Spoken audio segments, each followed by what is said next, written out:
হিন্দু রাষ্ট্র মানে কাউকে বাদ দিয়ে নয়, সবাইকে নিয়ে চলা ডাক মোহন ভাগবতের। আরএসএস এর শতবর্ষে মোহন ভাগবতের বক্তব্য আপনাদের জানিয়ে রাখবো। আরএসএস প্রধান মোহন ভাগবত তিনি এবার যে বার্তা দিয়েছেন, হিন্দু রাষ্ট্র মানে কাউকে বাদ দিয়ে নয়, সবাইকে নিয়ে চলার ডাক মোহন ভাগবতের।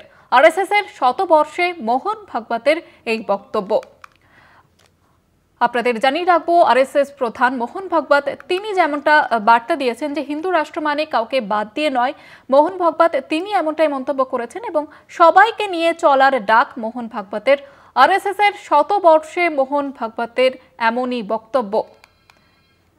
মোহন ভাগবত আরএসএস প্রধান মোহন ভাগবত তিনি যেমনটা মন্তব্য করেছেন, এবার সবাইকে নিয়ে চলার ডাক দিলেন তিনি। হিন্দু রাষ্ট্র মানে কাউকে বাদ দিয়ে নয়, সবাইকে নিয়ে চলার ডাক মোহন ভাগবতের। আরএসএস এর শতবর্ষে মোহন ভাগবতের সবাইকে নিয়ে একসঙ্গে চলার ডাক। আরএসএস এর শতবর্ষে মোহন ভাগবতের এমনই বক্তব্য।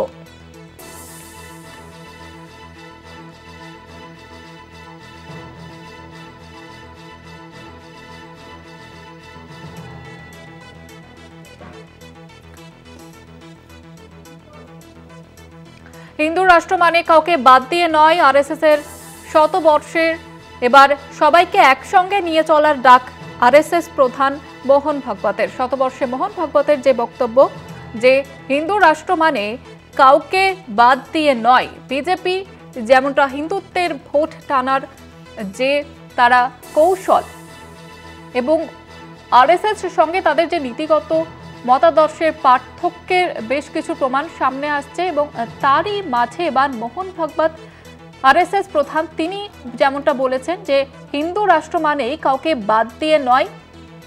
আরএসএস এর শতবর্ষে মোহন ভাগবতের এমনই বক্তব্য। আর এই নিয়ে আরো বিস্তারিতভাবে আলোচনা করব। নিউজ রুম থেকে সরাসরি রয়েছেন আমাদের বিশেষ প্রতিনিধি অঞ্জন রায়। অঞ্জন দা, বিস্তারিতভাবে জানতে চাইব।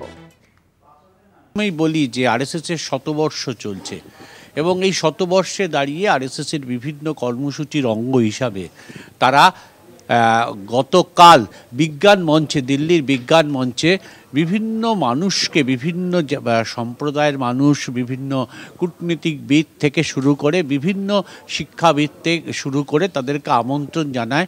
শতবর্ষ উপলক্ষেই ভাষণ দেন মোহন ভাগবত।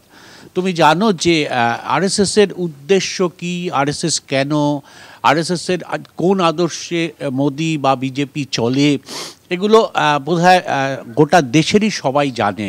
এবং হিন্দু রাষ্ট্র গড়ার যে লক্ষ্য আরএসএসের, সেই লক্ষ্যের দিকেই তারা এগিয়ে যায় নিয়ে বিরোধীরাও বারবার বলেছে। এবং এরা এই দেশের সংখ্যালঘু সম্প্রদায় তারা কার্যত আরএসএসের এই হিন্দু রাষ্ট্রের যে নীতি বা যে লক্ষ্য তার বিরোধিতা করে এবং এর অজস্র উদাহরণ পাওয়া যায় উত্তরপ্রদেশ থেকে শুরু করে সব জায়গায়। আমাদেরও এখানে যেখানে সংখ্যালঘু সম্প্রদায় আছে তাদেরকে কার্যত বয়কট করা বা তাদের ওপর একটা অত্যাচার চালানো বা তাদেরকে অবহেলা করা, কার্যত এই প্রশ্নটা বারবার আরএসএস এবং মোদি বিজেপিকে ফেস করতে হয় এবং ফেস করতে হয় বলে এই অংশের ভোটটা পায় না। বিভিন্ন রাজ্যে বিভিন্ন যখন ভোট হয় তখন কিন্তু এই অংশের ভোটটা পায় না আরএসএস।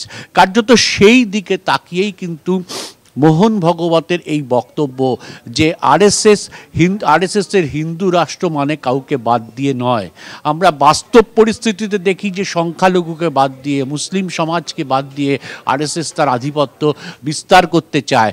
আমরা বাবরি মসজিদের ঘটনা সবচেয়ে বড় উদাহরণ হিসাবে আমরা দেখি।